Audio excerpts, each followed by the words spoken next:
여러분 주기도문을 다 아시죠? 새로 주기도문이 바뀌었는데 주기도문 다 암기하고 계신가요? 함께 한번 암기해 볼까요? 시작. 하늘에 계신 우리 아버지, 아버지의 이름을 거룩하게 하시며 아버지의 뜻이 하늘에서와 같이 땅에서도 이루어지게 하소서. 잠깐만요. 여기 보면 아버지의 뜻이 하늘에서와 같이 땅에서도 이루어지게 하소서라고 한 이 부분을 주목을 하십시다. 이 부분 때문에 주기도문을 시작해보자고 한 거예요. 아버지의 뜻이 하늘에서와 같이 땅에서도 이루어지기를 원합니다 라고 하는 이 말을 볼 때 아버지의 뜻이, 하나님의 계획이, 하나님이 하시려고 하시는 구속의 역사가 하늘에서는 이미 이루어졌다는 거예요. 이루어지고 있다는 거예요. 장차 이루어질 것이라는 거예요. 이루어졌다고 얘기하고 있죠. 이게 마태복음 6장에서 주님께서 가르쳐 주신 진리예요.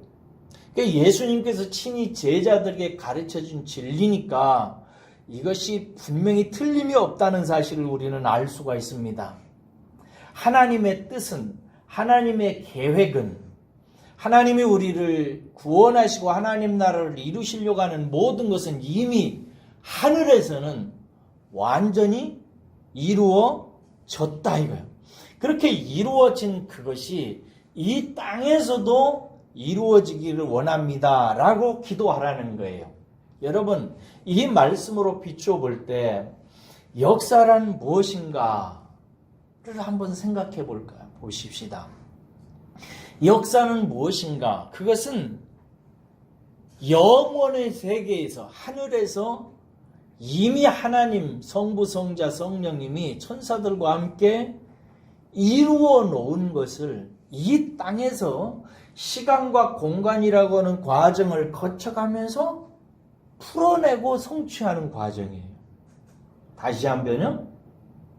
역사란 뭔가 이미 하나님께서 하늘에서 완벽하게 이루어진 것을 이 세상을 창조하시고 시간과 공간 속에서 흘러가면서 하늘에서 이루어진 것이 성취되어져 가고 풀어지는 과정이다 이 말이에요.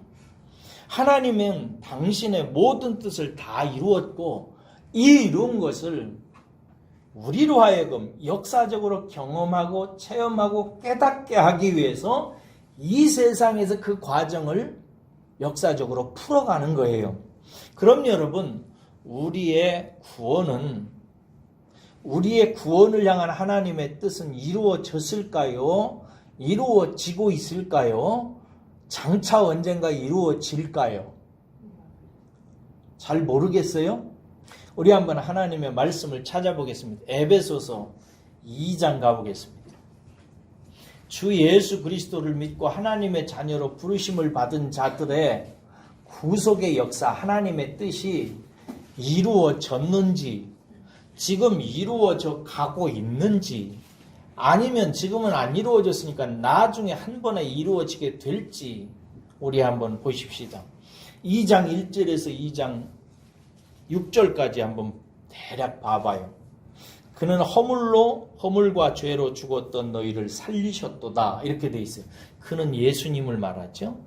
그때 너희는 그 가운데서 행하여 세상 풍조를 따르고 공중의 권세 잡은 자를 따랐으니 곧 지금 불순종의 아들들 가운데 역사하는 영이라. 전에는 우리도 다 그 가운데서 우리 육체의 욕심을 따라 지내며 육체와 마음에 원하는 것을 하여 다른 이들과 같이 본질상 무슨 자녀였다고요?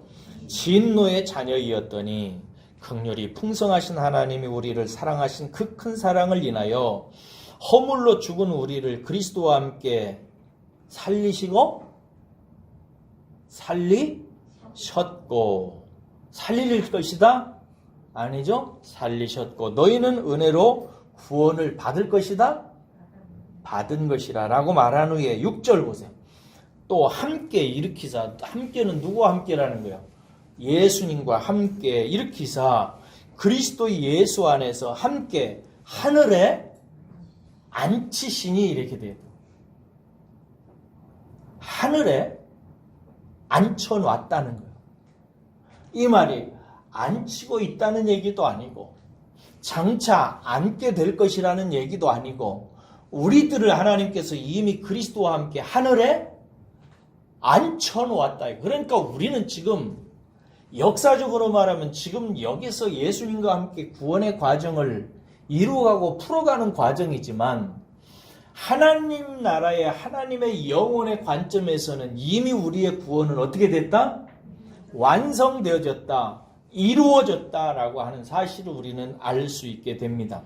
이 결론을 통해서 우리는 우리의 구속이 말씀 안에서 하나님의 언약 안에서 하나님은 말씀하시면 그대로 이루어지잖아요. 그렇죠?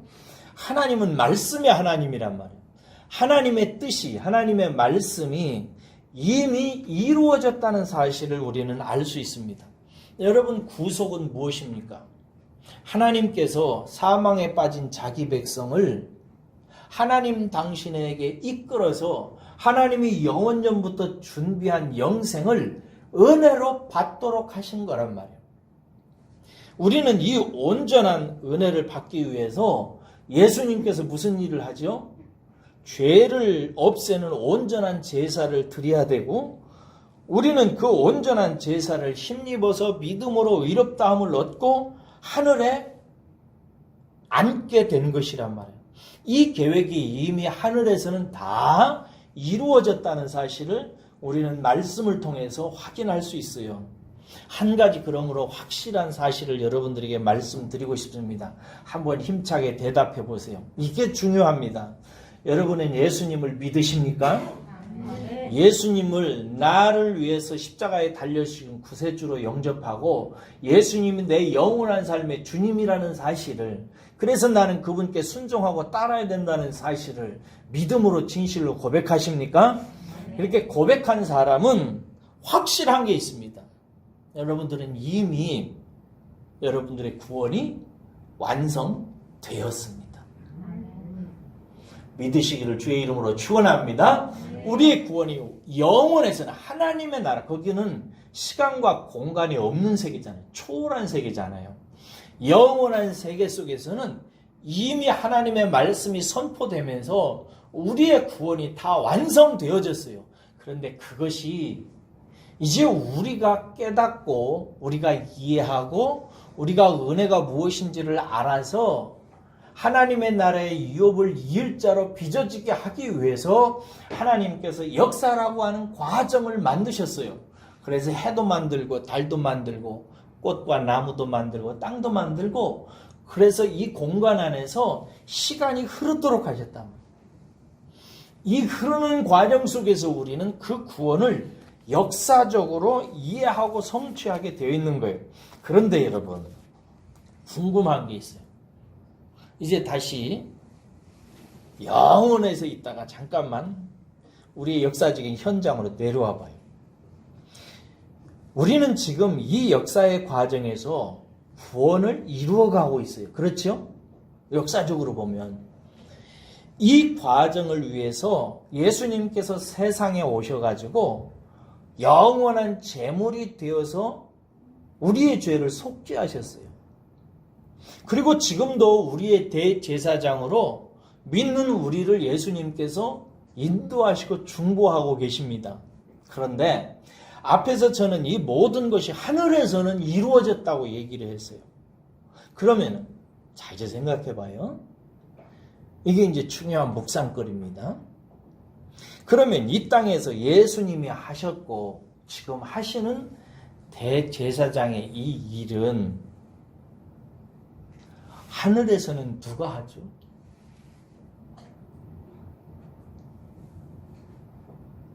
이미 하늘에서 이루어졌다고 그랬어요. 그 이루어진 일을 이 땅에서 성취하기 위해서 예수님께서 이 땅에 내려오셨고, 그렇죠? 오셔서 우리를 위해서 십자가에 달려 죽으심으로 온전한 제사를 드리셨고 단번에, 그리고 그 제사를 믿는 우리들에게 의롭다 하셔서 우리를 하나님 나라의 유업을 이을 자로 하나님께서 지금 만들어가고 계시단 말이야.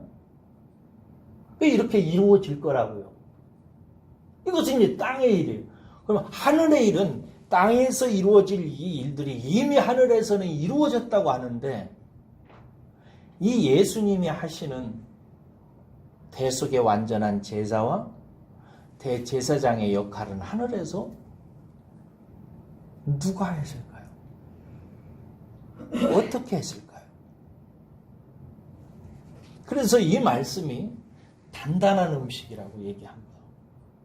많이 묵상해야 되고 생각하고 깨달아야 돼. 이걸 생각하고 깨달으면 우리는 구원의 반석 위에 올라설 수 있어요.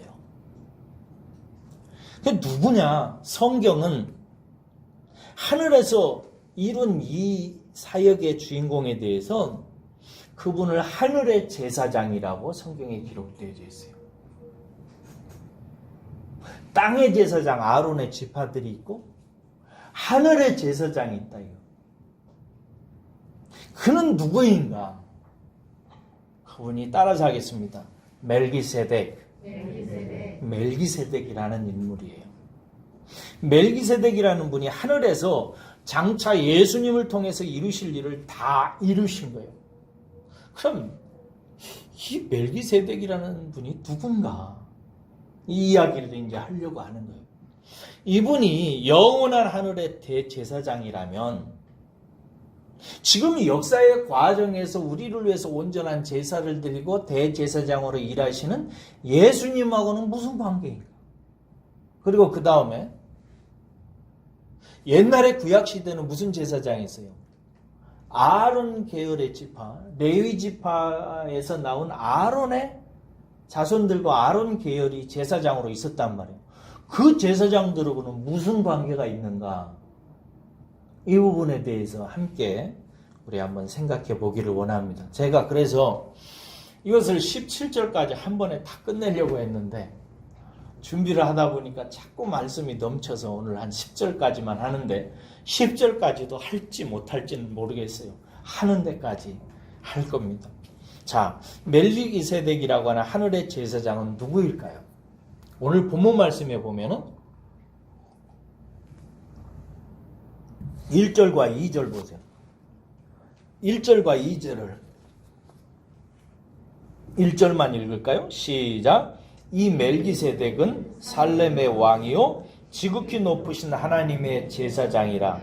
여러 왕을 쳐서 죽이고 돌아오는 아브라함을 만나 복을 빈 자라. 자, 멜기세덱에 대해 성경이 기록하고 있는 데는 세 군데예요. 첫 번째, 오늘 지금 1절에서 아브라함 만나는 대목이 있어요. 이게 창세기 14장에 나와요. 두 번째는 시편 110편에 나오는데 장차 나타나게 될 메시아 예수님이 멜기세덱의 반차를 따르는 대제사장이 될 것을 예언하는 내용이에요. 시편 110편. 그리고 나서 오늘 본문 말씀에 나오는 히브리서의 이 멜기세덱 이야기가 나와요. 그러니까 멜기세덱은 성경에서 많이 언급되고 있다, 아니다? 별로 언급되고 있지 않아요. 굉장히 신비로운 인물이고 좀처럼 깊이 묵상하지 않고서는 알 수 없는 인물이에요.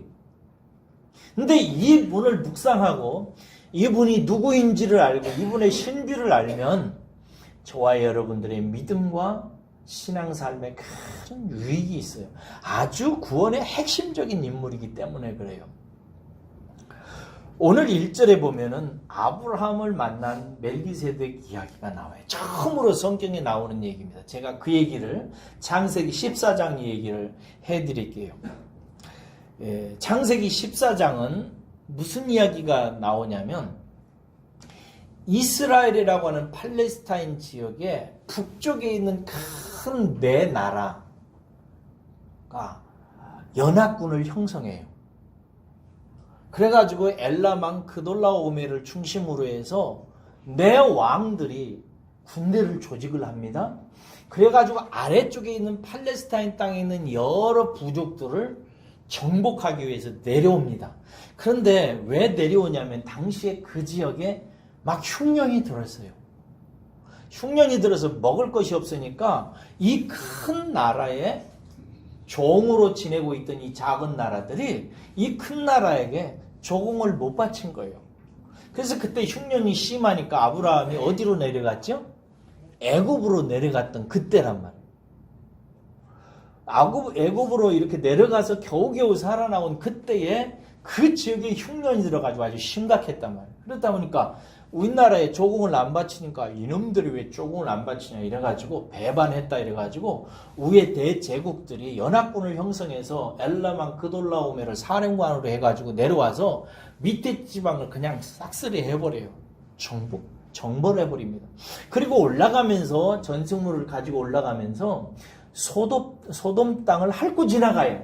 그러면서 거기에 있는 사람들을 포로로 노예로 데리고 가는데 그 포로 중에 그 노예 중에 아브라함의 조카로 가나안 땅에 함께 왔던 롯과 롯의 가족도 함께 잡혀가요. 졸지에 롯과 그 가족들은 노예가 돼서 끌려가는 상황이 된 거예요. 북쪽으로. 이 사실을 아브라함이 알았어요. 알아가지고 긴급하게 자기가 길리운 군사들이 있어요. 318명인데 이 318명을 데리고 긴급하게 쫓아 올라갑니다. 올라가가지고 밤중에 두 때로 나누어가지고 야습을 양쪽에서 해요. 야습이 뭔지 알죠? 밤중에 습격을 해버렸단 말이에요. 근데 318명이 그 연합군을 향해서 싸우면 연합군이 최소한 기록에는 없어요. 최소한 연합군이니까 뭐 몇만 명 될 거 아니에요? 암만 못 잡아도. 그런데 그 몇만 명의 군사를 318명을 데리고 아브라함이 야습을 해서 그들을 파하고 이겨버립니다. 기적이죠. 그렇게 이기고 나서 전승물을 가지고 롯과 그의 가족들도 다시 데리고 내려오는데 내려오다가 사회 골짜기라고 하는 왕의 골짜기라고 하는 이스라엘 지역이 있어요. 골짜기인데 윗지방에서 밑에 지방으로 내려올 때 왕들이 지나가던 골짜기다 이래서 왕의 골짜기 혹은 사회 골짜기라고 그래요. 그 사회 골짜기에서 누구를 만나냐면 두 사람을 만나요. 잘 들으셔야 돼. 두 사람을 만나. 하나는 소돔 왕을 만나고 하나는 살렘 왕을 만나요. 근데 이 살렘 왕이 중요한 인물이에요. 이 살렘 왕이 누구냐면은 이름이 멜기세덱. 히브리 발음으로는 멜레크 왕이에요. 그 다음에 살렘이라는 말은 체덱라는 말에서 왔어요. 이 말이 무슨 말이냐면 의라는 뜻이에요. 그러니까 두 말을 합치면은 멜기세덱은 의의 왕이라고 해석할 수 있다고 얘기 나와 있어요. 의의 왕이에요. 의의 왕이고 또 살렘 왕이라고. 살렘은 우리가 예루살렘의 준말 정도로 생각하면 됩니다. 이 예루살렘의 뜻은 뭐냐면 평강이에요. 평안이라는 뜻이에요. 이게 이 멜기세덱은 이름의 뜻이 뭐냐면 첫째는 의의 왕이고 둘째는 살렘의 왕이에요. 이게 의의 왕이라는 말이 무슨 뜻일까요? 성경에 어떤 나라의 왕을 가리켜서 의의 왕이라고 말하는 것은 없어요. 뭐 다윗도 의의 왕이라고는 하지 않아요. 그러니까 의의 왕이라는 말은 흠과 결함이 없는 하나님께서 인정하시는 완전한 왕이라는 뜻이에요. 이런 왕이 세상에 있을까요? 세종대왕쯤 되면 될까? 이런 왕이 있을 수 없어요. 의의 왕이에요. 그런데 이 의의 왕이 다스리는 나라가 어디예요? 예루살렘이라고 얘기하고 있는 거예요. 예루살렘이 다스리니까 그 땅에 살렘이 임하게 된다는 거예요. 그런 이름을 갖고 있어요.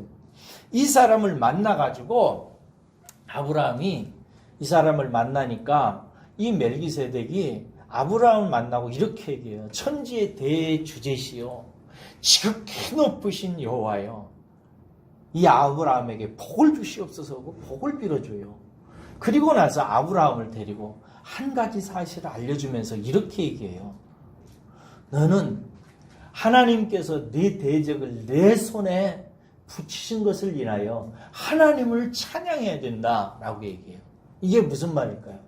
어젯밤에 네가 318명을 데리고 그돌라오멜 연합군을 쳐 부순 것은 하나님께서 네 손에 그 대적을 붙였기 때문에 하나님이 네 편이 되었기 때문에 네가 승리한 것이다라는 것을 알려줘요. 이 말을 듣고 아브라함이 깨닫게 되죠. 아하, 어쩐지 어젯밤에 318명을 데리고 그냥 정신없이 전쟁을 했는데 그 몇만 대군을 다 쳐부쉈구나. 어쩐지 이상하다 싶었더니 여호와 하나님이 나를 도와주셨구나. 애굽에서 도와주셨던 내 편이 되어주셨던 그 하나님이 이번에도 도와주셨구나라고 하는 사실을 알게 돼요. 그래서 자기가 가진 전승물, 그 연합군에게서 뺏은 전쟁의 취득물의 10분의 1을 멜기세덱에게 바쳐요. 그게 무슨 말이에요? 모든 그 자기가 이겨서 얻게 된 전승물은 다 누구 것이라는 거예요? 하나님 때문에 얻은 것이라는 거예요. 여러분 11조 할 때도 그러잖아요.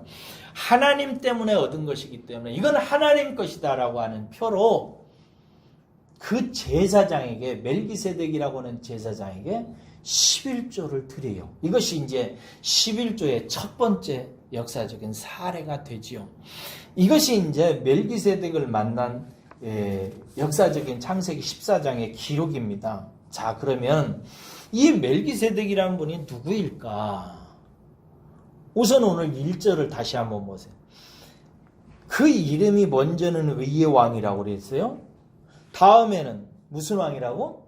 살렘 왕이라고 그랬어요. 즉 평강의 왕이라는 거예요. 이런 왕이 무슨 왕일까? 한번 궁금하게 생각해봐요. 그리고 다음에 보세요. 그 다음에 3절을 보세요. 3절에 보면 한번 읽을까요? 시작. 아버지도 없고 어머니도 없고 족보도 없고 시작한 날도 없고 생명의 끝도 없어 하나님의 아들과 닮아서 항상 제사장으로 있느니라. 이렇게 되어 있어요. 여러분, 세상에 이런 분이 있을 수 있을까요? 아버지도 없고 어머니도 없고 태어나지도 않았고 죽지도 않고 시작도 없고 끝도 없다 이래요. 여러분, 성경에 의하면 인격적인 존재는 셋밖에 없어요. 첫째는 사람입니다. 그렇죠? 사람. 두 번째는 뭐가 있을까요? 천사가 있습니다. 세 번째는 하나님이에요. 하나님은 모두 몇 분이에요? 세 분이에요. 성부 하나님, 성자 예수님, 그 다음에 성령님, 이렇게 세 분이에요.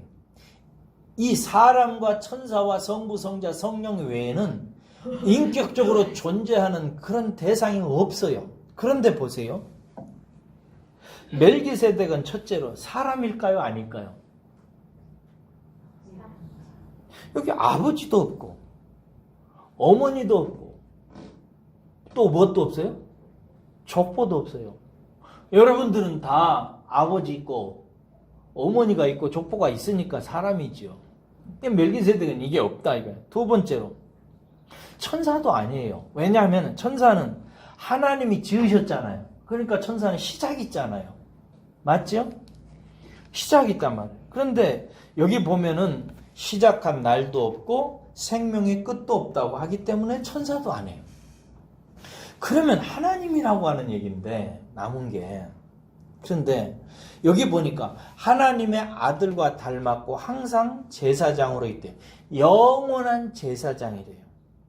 첫째는 사람도 아니고 천사도 아니고, 또 성경은 성부, 성자, 성령 외에는 하나님이 계시지 않다고 하는데 천사도 아니고 사람도 아니면 하나님일 수밖에 없는데, 하나님은 성부, 성자, 성령밖에 없는데 멜기세덱이 또 있나? 혹시 사위일체라고 들어보신 적이 있나? 그런 거 없단 말이에요. 이분은 누구일까? 그런데 오늘 본문 말씀에 보면 하나님의 아들과 뭐라고 돼 있어요? 닮았고 이렇게 돼. 이 말이 참 오묘한 말입니다. 닮았고 참 신비감이 들어요. 개역 그 전에 성경에는 뭐라고 번역되어 있냐면 하나님의 아들과 방불하여 이렇게 되어 있습니다. 방불하다는 말은 무슨 뜻이냐면 너무나 비슷해가지고 구별할 수가 없다는 거예요. 하나님의 아들하고 너무나 비슷해서 구별할 수가 없어요. 봐도 누가 누군지를 알 수 없다 이거예요. 그래서 표준 세번역이나 세번역에는 어떻게 되냐면 하나님의 아들과 같다라고 기록돼요. 영어 성경에 보면 이렇게 돼 있어요. Like the Son of God. Son of God. The Son of God 이렇게 돼 있어요. 하나님의 그 아들 같다 이렇게 돼요. 근데 이 말이 하나님의 아들과 같아서 방불해가지고 구별도 할 수가 없는 상태인데, 그런데 하나님의 아들과 같다는 말은 하나님의 아들은 아니라는 뉘앙스가 있잖아요. 그렇죠? 그래서 이 사이에서 학자들이 굉장히 논란이 많았어요. 근데 둘 중에 하나예요. 하나는 하나님의 아들 예수님이 바로 멜기세덱이다 라고 말하는 학자가 있고, 또 하나는 그렇게 확증적으로 얘기할 수 없지만은 멜기세덱은 그냥 설명만 보면 예수님과 같기 때문에 예수님이 아니라면 하나님께서 우리에게 가르쳐주기 위해서 제시하신 예수님의 모형이다 라고 얘기해요. 그게 비슷비슷한 말이에요. 저는 이 멜기세덱은, 예수님은 참 멜기세덱이라고 저는 믿습니다. 이 말이 이제 무슨 말이에요? 이 말을 받아들이면 태초에 영원히 하나님께서 당신의 뜻을 가지고 우리를 구원하시기 위해서 우리를 죄로부터 구원하시는 온전한 제사를 드리고, 또 이 제사의 의를 믿고 하나님을 믿는 모든 자에게 하나님의 아들이 되고 영생의 선물을 주시는 이 모든 과정을 하늘에서는 참 멜기세덱인 예수님께서 다 완성하신 거예요. 완성하시고 이 예수님이, 이 참 멜기세덱이 사람의 몸을 입고 나타나신 게 성자 예수님이라. 이 성자 예수님이 하늘에서 이미 당신이 이루신 참 멜기세덱으로서 당신이 이루신 이 영원한 하나님의 뜻을 이 역사의 과정 속에서 우리로 하여금 경험하고 깨닫고 하나님의 나라의 유업을 이을 자로 빚어지게 하시기 위해서 만들어가고 계신 대제사장이라, 이런 말이에요. 그러니 여러분, 이 멜기세덱이라는 이분이 얼마나 위대해요. 하나님의 아들과 같으니까 말이에요. 그렇죠? 그래서 4절에 보면, 여기 보세요. 4절 보세요. 이분이 얼마나 위대한지를 생각하라 하면서 아브라함이 그에게 11조를 바친 일을 얘기합니다. 여러분 맞춰봐요. 11조는 누구에게 바치죠? 물론 궁극적으로는 하나님께 바쳐요. 그런데 11조는 구약시대에 보면 누구에게 바쳤어요? 그렇죠. 레위 지파에서 나온 제사장직을 하고 있는 아론 계열의 제사장들에게 바쳤단 말이에요. 제사장에게 바친단 말이에요. 그런데 여러분, 아브라함 때는 제사장이 있어요, 없어요? 아직 안 생겨났죠? 나중에 시내산에서 모세 때 하나님께서 제사장 제도를 만들어서 모든 이스라엘 사람들 보고 하나님께서 주시는 은혜를 그 제사장들에게 바치게 했단 말이에요. 5절을 보세요. 5절에 나온 대로 나중에 아브라함 후손 레위를 제사장으로 세우시고 11조를 그 제사장이 이스라엘 백성들에게 받게 했단 말이에요. 그런데 멜기세덱은 여러분 레위 제사장의 족보에 들어 안 들어? 안 든다고 그랬어요. 들지도 않는데 이미 앞서서 레위한테 받은 것도 아니고 이스라엘 백성에게 받는 것도 아니고 이스라엘과 레위족 속의 시인, 조상인, 선조인 아브라함으로부터 10의 1조를 받았어요. 그리고 하나님의 약속을 받은 자로 아브라함을 축복했어요. 이 말이 무슨 말인가? 멜기세덱이 아론 계열의 제사장보다 앞선다는 거예요. 이미 앞에 있었다고. 이스라엘 사람들은 제사장은 언제 생겼다고 얘기하는 거예요? 모세에 의해서 율법이 그들에게 주어질 때 모세를 통해서 아론 계열의 제사장을 세웠고 이스라엘 사람들은 제사장에게 예물을 바쳤어요. 10의 1조를. 그런데 오늘 성경 말씀은 무슨 얘기를 하는가? 저자가 아론 때보다 벌써 옛날에 아론의 아버지의 조상인 아브라함이 바친 11조가 있고 그 11조를 받은 제사장이 있다 이거예요. 그러니까 아론 제사장이 높으냐 멜기세덱이 높으냐 하는 것은 논란의 여지가 있어 없어? 없어요. 이것은. 누가 높은 거예요? 두말할 필요 없이 멜기세덱이 높은 거예요. 그러니까 7절 보세요. 7절 보니까 논란의 여지 없이 라는 단어가 나오는 거예요. 낮은 자가 높은 자에게서 축복을 받는다. 또 8절 보세요. 또 여기는 죽을 자들이 10분의 1을 받으나 이게 누가 받는다는 거예요? 레위. 그렇죠. 레위 제사장이 이스라엘 사람들에게 받는 거란 말이에요. 레위 제사장들은 죽어요 안 죽어요? 죽으니까 죽을 자들이 10분의 1을 이스라엘에게 받지만 저기는 무슨 말이에요? 멜기세덱에게 드리는 걸 말하죠. 저기는 산다고 증거를 얻은 자가 죽지도 않고 끝도 없는 그 자가 받는다 이거예요. 아론 계열의 제사장은 죽지요. 그런데 멜기세덱은 영원히 죽지 않는 영원한 제사장이라고. 그러면 여러분 앞에서 이미 우리가 살폈어요. 영원한 제사장은 누구예요? 예수님이셨죠. 지금도 우리 앞에 영원한 제사장으로 우리를 하나님께로 인도해서 하나님의 은혜를 받도록 일하고 계신 영원한 제사장은 한 분이에요? 두 분이에요? 한 분이에요. 만약에 영원한 제사장이 땅에 둘이 있고 셋이 있으면 돼요? 안 돼요? 안 돼요. 중보는 오직 유일하게 예수님 한 분뿐이란 말이에요. 그런데 이 멜기세덱이 영원한 제사장이라고 얘기하는 거예요. 심지어 9절에서 10절 보세요. 자, 이제 다 왔어요. 9절에서 10절 보면 봅시다. 또한 10분의 1을 받는 레위도 아브라함으로 말미암아 10분의 1을 바쳤다고 할 수 있나니 이는 멜기세덱이 아브라함 만날 때에 레위는 이미 자기 조상의 허리에 있었습니다. 이 말이 이해가 되어져요? 아브라함이 멜기세덱에게 11조를 드릴 때 레위인들은 어디에 있었어요? 그렇죠. 태어나지도 않았죠. 태어나지도 않은데 오늘 본문 말씀에 보면 이 태어나지도 않은 레위인들이 어디에 있었다고요?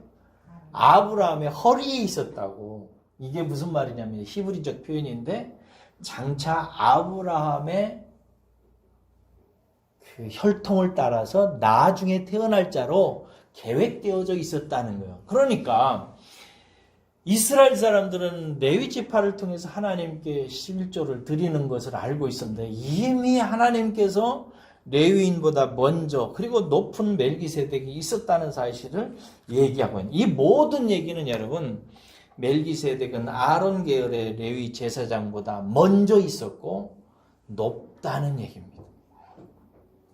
여기까지 듣느라고 수고하셨어요. 단단한 음식이니까 자꾸 먹다가 졸려고 하고 그러죠? 졸음은 어른이라고 그랬어요? 어린아이라고 그랬어요?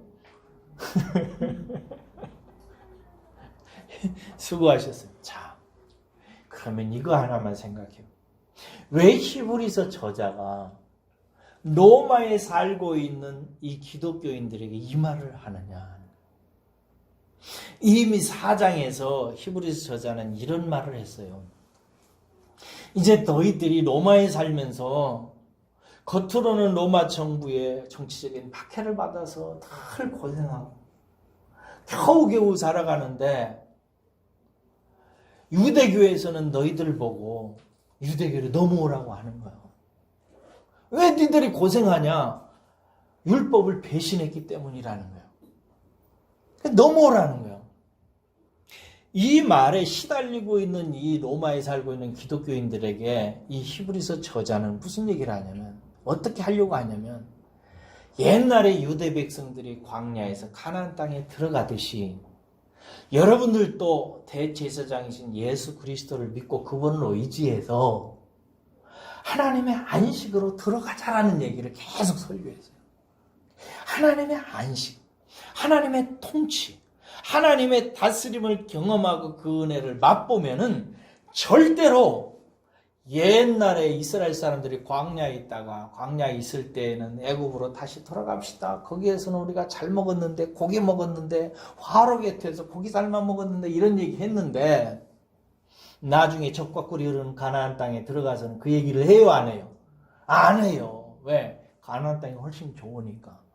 이와 마찬가지로 예수를 믿고 신앙생활을 하는 사람들이 너무 힘들어가지고 우리가 잘못됐나? 옛날 율법 신앙으로 돌아가야 되나? 라고 고민할 때 이 히브리서 저자는 하나님의 나라, 하나님의 임재, 하나님의 안식을 맛보게 되면 마치 가나안 땅에 들어간 사람이 다시는 애굽 땅을 바라도 안 보는 것처럼 신앙생활을 예수 그리스도 붙들고 확실하게 할 수 있기 때문에 안식으로 들어가자고 얘기한 거예요. 여러분들, 늘 여러분들은 이 말을 기억해야 돼요. 우리의 대제사장 하나님께로 은혜 보좌 앞으로 인도하시는 우리 예수님 꼭 붙들고 늘 기도로 말씀으로 안식에 들어가기를, 은혜 받기를, 하나님의 다스림과 임재를 경험하기를 주의 이름으로 축원합니다. 이것 안 하면 여러분들이 신앙생활 흔들리게 되어 있어요. 복 받고 대학 시험 잘 붙고 직장 생활 잘 되면 하나님의 은혜네 이래가면서 신앙생활 별 어려움 없이 해요. 그런데 그렇지 못하면 흔들린다고. 하나님 나 사랑하나? 뭐 직장도 없고 학교도 떨어지고 돈벌이도 잘 안 되고 이러면 하나님이 나 사랑하는 건 맞나? 내가 구원받은 사람 맞나? 이게 계속해서 온단 말이에요. 이런 사람들은 뭐가 없어서 그런 거냐면 은혜를 받지 못해서 그런 거예요. 하나님의 샬롬을 맛보지 못해서, 안식의 세계에 들어가지 못해서 그런 거예요. 그러니까 그런 때는 은혜가 부족해서 그렇다, 안식이 부족해서 그렇다라고 생각 갖고 예수 그리스도 이름 붙들고 안식으로 쑥 들어가시기를 주의 이름으로 축원합니다. 근데 이렇게 얘기를 하고 보니까 이스라엘 사람들이 예수님이 제사장이라고 이렇게 생각할 수 있다는 거예요. 왜? 예수님은 레위 지파가 아니고 무슨 지파예요? 유다 지파니까. 그래서 예수님이 제사장이라는 얘기를 해야 되는데 구약처럼 예수님이 제사장이라면 레위의 혈통에서 나왔어야 되는데 예수님은 레위 혈통이 아닌 거예요. 그러면은 예수님이 제사장이라는 말이 무슨 말이냐? 이 말을 설명하는 거예요. 예수님은 레위 계통을 통해서 율법을 따라서 혈통으로 제사장 된 분이 아니고 예수님은 영원전부터 계셨던 누구라는 거예요?